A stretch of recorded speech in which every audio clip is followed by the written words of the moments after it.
guys, it's Sophie. So welcome to the second half of my May wrap-up. This is going to be all of my non-fiction. So first one we have, I'm only going to talk about briefly, it's Dante's Love That Moves the Sun and Other Stars, and these are a collection of cantos from his Paradiso. And I picked this up because it was new and shiny and they have new little black classics and I'm such a sucker for the little black classics. I've never read any Dante before and it feels like something I ought to have read, and it's referenced in so many other things, and I know it's normally not Paradiso, it's normally the Inferno, but I thought why not? I hated this. I hated it so much, like with the fiery passion. I used to be really into religious stuff. I used to read the Bible a lot and chat with people on the internet who thought very fundamentalist things.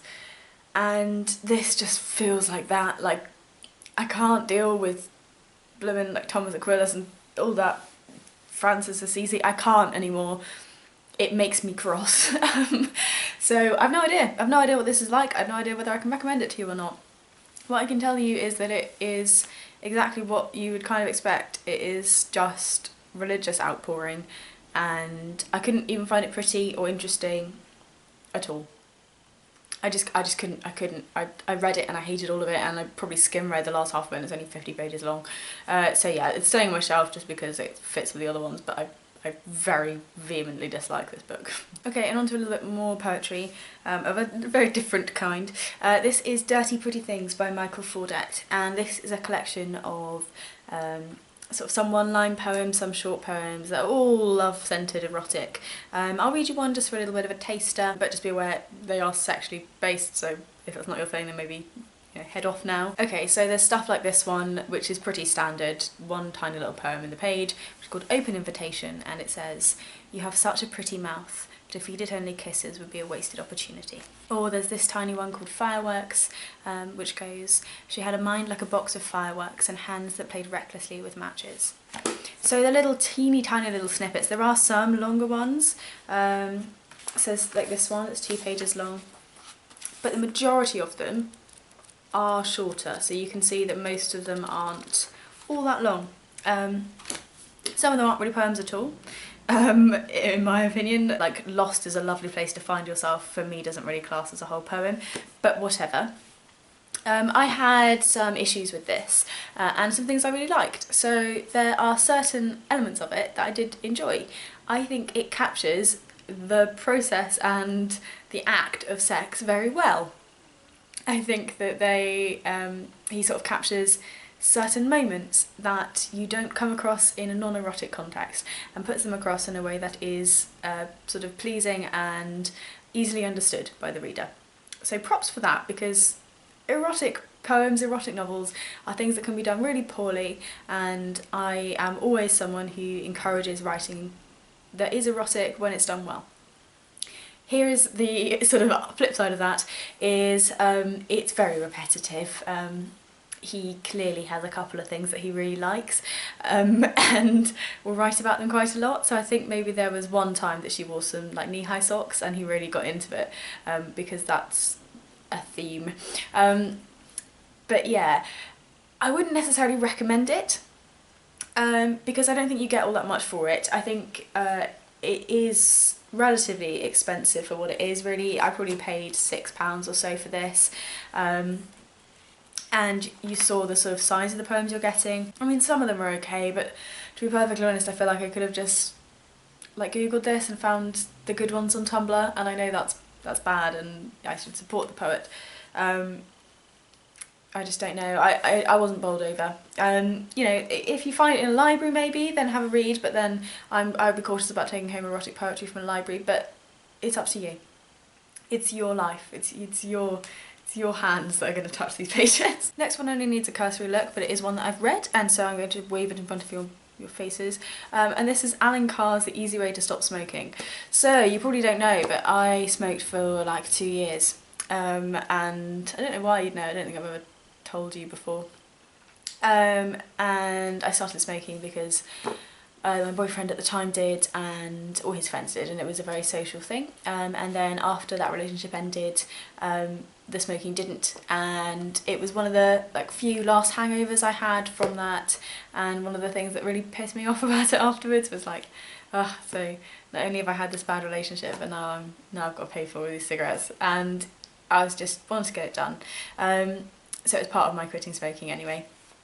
I have not smoked for 6 weeks now, and if you are stopping smoking, then it works. This book works, I think. It's just psychological trickery, that's all it is. And it's written by a complete and utter arsehole narcissist, who spends the first sort of 6 or so chapters just espousing how wonderful a human he is. But that doesn't mean it doesn't work.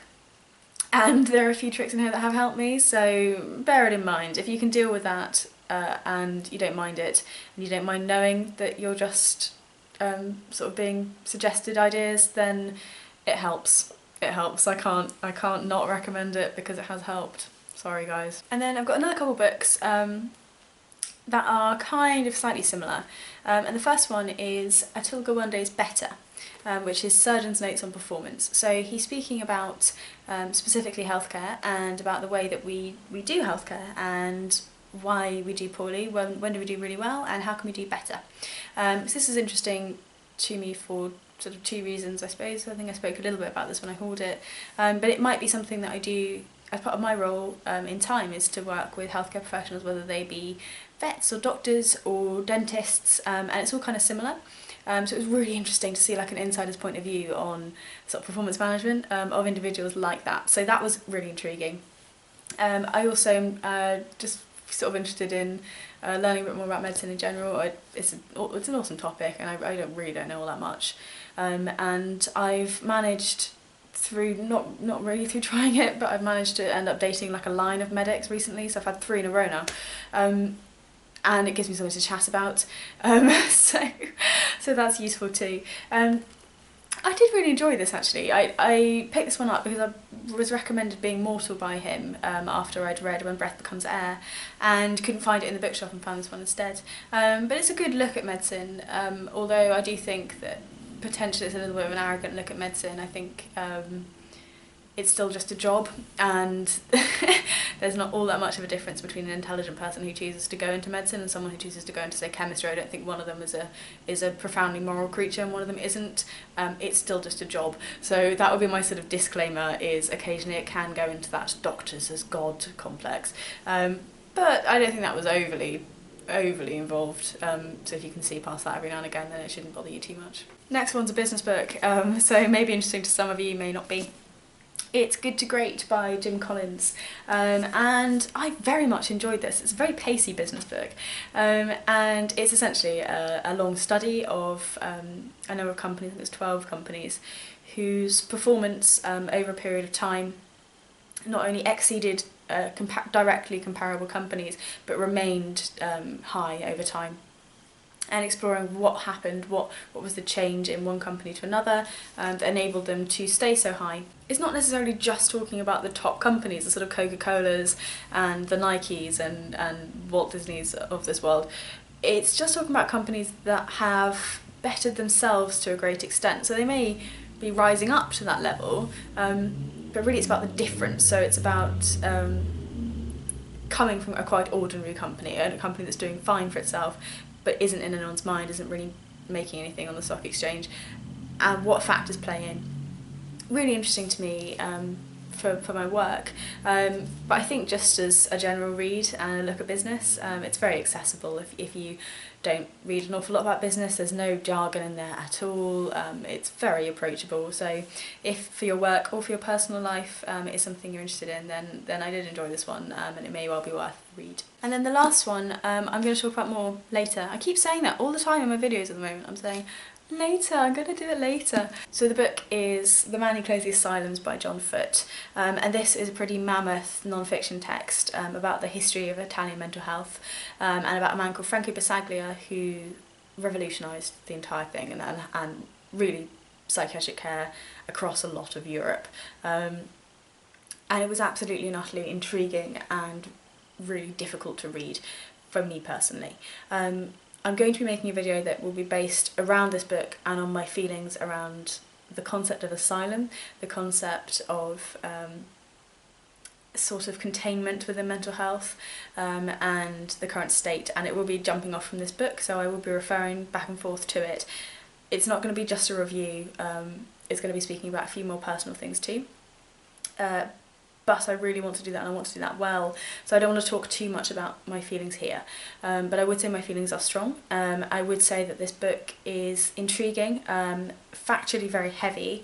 It's not a light non-fiction, so whereas good to great you can kind of give to anyone, and I would think you could read this, it could be like a beach read, it's very simple and easy to get through.